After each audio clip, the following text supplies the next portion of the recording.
আজকের বিষয়টা হলো আমাদের তড়িৎ চুম্বক বা ইলেকট্রোম্যাগনেটের ওপর। ঠিক আছে, তাহলে তড়িৎ চুম্বক কি? তড়িৎ চুম্বকে দুটো শব্দ আছে, একটা তড়িৎ আর একটা চুম্বক। তার মানে তড়িৎ এর সাহায্যে আমরা কোনো কিছুকে চুম্বকে পরিণত করব। ঠিক আছে, কে কোন জিনিসকে করব? একটা ধাতব বস্তুকে। বোঝা গেল? একটা ধাতব বস্তুকে আমরা তড়িতের মাধ্যমে বা তড়িতাহিত করে চুম্বকে পরিণত করতে পারি। ঠিক আছে, এ প্রসঙ্গে সবার আগে যেটা আমরা জেনারেলি ব্যবহার করে থাকি সেটা হয় একটা আমার সোজা ধাতব দণ্ড। ঠিক আছে, এবার এইরকম একটা ধাতব দণ্ড থাকে আমার।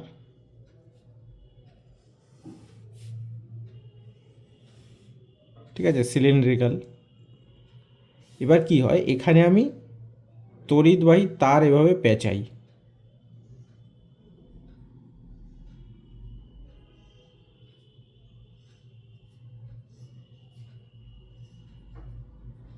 এভাবে তার পেঁচানো হয়। ঠিক আছে,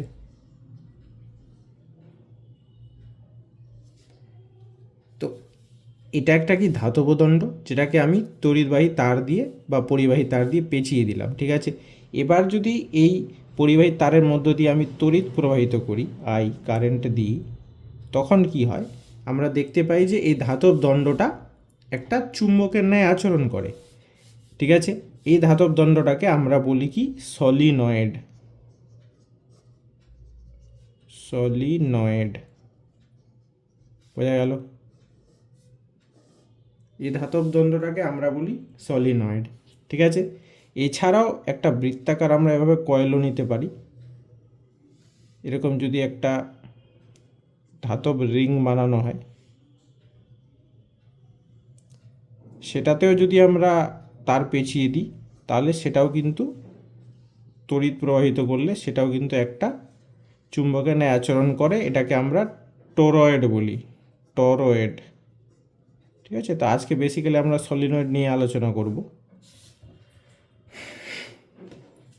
তাহলে এই ধাতব দণ্ডটা আমার কখন তড়িৎচুম্বকে পরিণত হচ্ছে? যখন এর ভেতর দিয়ে তড়িৎ প্রবাহ হচ্ছে।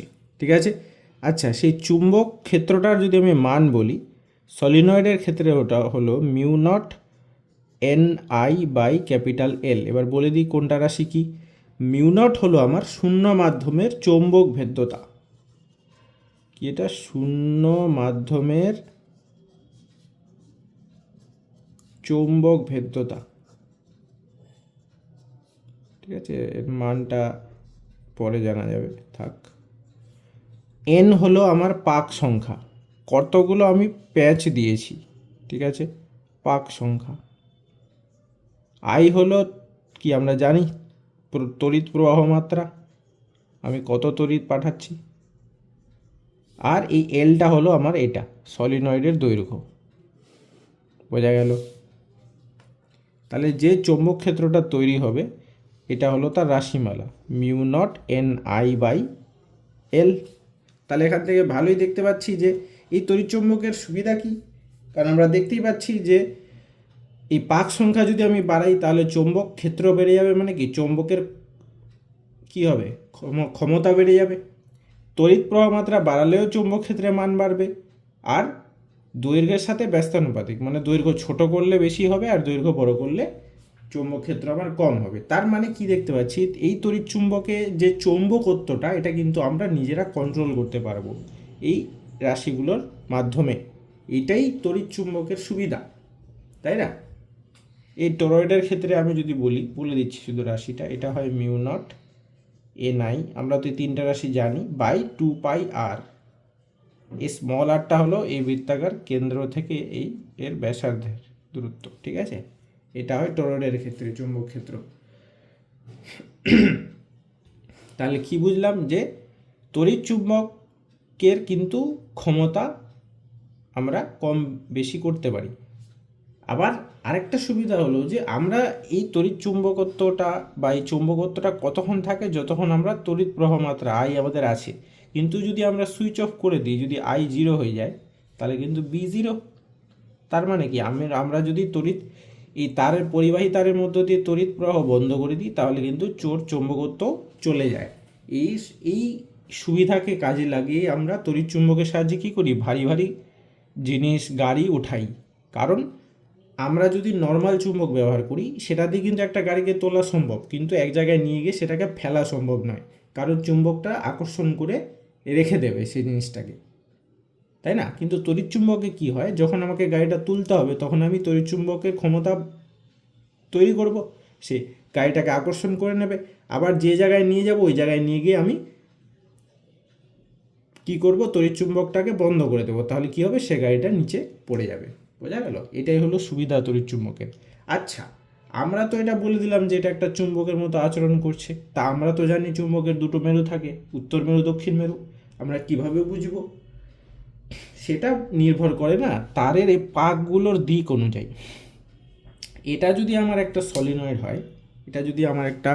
সলিনয়েড হয়, তাহলে আমি যদি তারটাকে এভাবে পেঁচাই, এইভাবে যদি পেঁচাই তারটাকে এভাবে, তাহলে কিন্তু একটা জিনিস খেয়াল করব যে এই মুখ দিয়ে যদি আমি এভাবে পেঁচানো শুরু করি তাহলে এই মুখে এসে কিন্তু ওটা উল্টো হয়ে যাবে প্যাঁচটা, এদিক থেকে দেখলে বোঝা যাচ্ছে। এদিক থেকে যদি প্যাঁচটা এভাবে যায় তাহলে এদিক থেকে কিন্তু দেখো প্যাঁচটা এইভাবে এসছে, বোঝা গেল?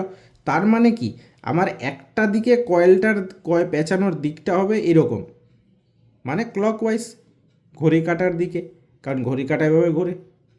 আর আরেকটা দিকে হবে ঘড়ি কাঁটা বিপরীতে, অ্যান্টি ক্লকওয়াইজ। তো এটাকে আমরা একটা স্পেশাল ট্রিকের সাহায্যে শিখব। কীরকম, আমরা দুটো ওয়ার্ড লিখব, একটা হলো নর্থ এন আর একটা লিখব এস, বোঝা গেল? এবার যে এই এন আর এসের যে মাথাগুলো আছে এগুলোকে আমাকে স্পেশাল দিকে ঘোরাতে হবে, যেমন এসেরটা যেরকম আছে আমি ওরকমই রাখবো। তাহলে এই এসের অ্যারোগুলার ডাইরেকশন কীরকম হলো, এরকম হয়ে গেল না? এটা কি ঘড়ির কাঁটা এভাবে ঘোরে ডান দিক থেকে বাঁ দিকে, তাহলে এটা কি, এটা হলো ঘড়ির কাঁটার অনুযায়ী চলছে, তাই না? তাহলে এটাকে আমরা বলি ক্লকওয়াইজ। আর এই নর্থকে কি করব, এদিকে বেন্ড করে দেবো দুটাকে ভেতরের দিকে এইভাবে, তাহলে নর্থের ডাইরেকশনটা কীরকম, উল্টো হয়ে গেল না এরকম? তার মানে কি, এটা হলো ঘড়ি কাঁটা বিপরীতে, এটাকে বলি আমরা অ্যান্টি ক্লকওয়াইজ, বোঝা গেল? তাহলে ক্লকওয়াইজ হলে কোন লেটারটা আমার আসছে, এস, তাহলে এস মানে কি, সাউথ, বোঝা গেল? সাউথ মানে সাউথ পোল, দক্ষিণ মেরু। আর এই এন মানে কি, এন মানে হলো নর্থ পোল বা উত্তর মেরু। তার মানে এই যে আমি সলিনয়েডটা যে পেঁচিয়েছি তারটা, যেই প্রান্তটা আমার ক্লকওয়াইজ বা ঘড়ি কাঁটার দিক দিয়ে প্যাচটা গেছে ওখানে কি হবে, দক্ষিণ মেরু তৈরি হবে ওই প্রান্তে। আর যেই প্রান্তে আমি দেখব যে প্যাচটা আমার অ্যান্টি ক্লকওয়াইজে এসেছে সেই প্রান্তে কি তৈরি হবে, উত্তর মেরু তৈরি হবে, বোঝা গেল? তাহলে এই ছবিটা অনুযায়ী কিন্তু প্যাচটা আমার এইভাবে আছে, এইভাবে ডান দিক থেকে বাঁ দিক, তাহলে এটা কি হবে, ক্লকওয়াইজ, তাহলে এই দিকটা হবে আমার সাউথ পোল আর এদিকে হবে নর্থ পোল, বোঝা গেল? তাহলে বুঝলাম তড়িৎ চুম্বক কি, একটা লোহার দণ্ডকে আমরা যদি পরিবাহী তার দিয়ে পেঁচিয়ে ওর ভেতর দিয়ে কি করি, তড়িৎ প্রবাহ করি, তাহলে সেটা চুম্বকের ন্যায় আচরণ করে, সেটাকে আমরা তড়িৎ চুম্বক বলি। আমরা সব থেকে বেশি প্রচলিত সেটা হলো একটা সোজা ধাতব দণ্ড, যেটাকে আমরা সলিনয়েড বলি। এরকম বৃত্তাকার দণ্ড হতে পারে যেটাকে টরয়েড বলি। সলিনয়েডের চৌম্বক ক্ষেত্রের মান μ0 Ni/L, রাশিগুলো বলে দিলাম। এখানেই দেখতে পাচ্ছি পাক সংখ্যা, তড়িৎ প্রবাহ আর সলিনয়েডের দৈর্ঘ্যের উপর কী করে নির্ভর করে চৌম্বক ক্ষেত্রটা। আমরা এই রাশিগুলো উপর নিচ করে চৌম্বক ক্ষেত্রের মানটাও কম বেশি করতে পারি। চৌম্বক ক্ষেত্রের ব্যবহার বুঝলাম, ভারী ভারী জিনিসপত্র তুলতে এবং নামাতে কি করে চৌম্বক ক্ষেত্র তড়িৎ চুম্বক হেল্প করে। আর এই তড়িৎ চুম্বকে কী করলাম, এই লোহার দণ্ড বা সলিনয়েডে কোন দিকটা আমার উত্তর মেরু হবে আর কোন দিকটা দক্ষিণ মেরু হবে ওটা একটা শর্ট ট্রিকের মাধ্যমে বুঝলাম। ঠিক আছে, তাহলে বোঝা গেছে। আজ এতটাই থাক, দেখা হচ্ছে পরের ভিডিওতে। Good night.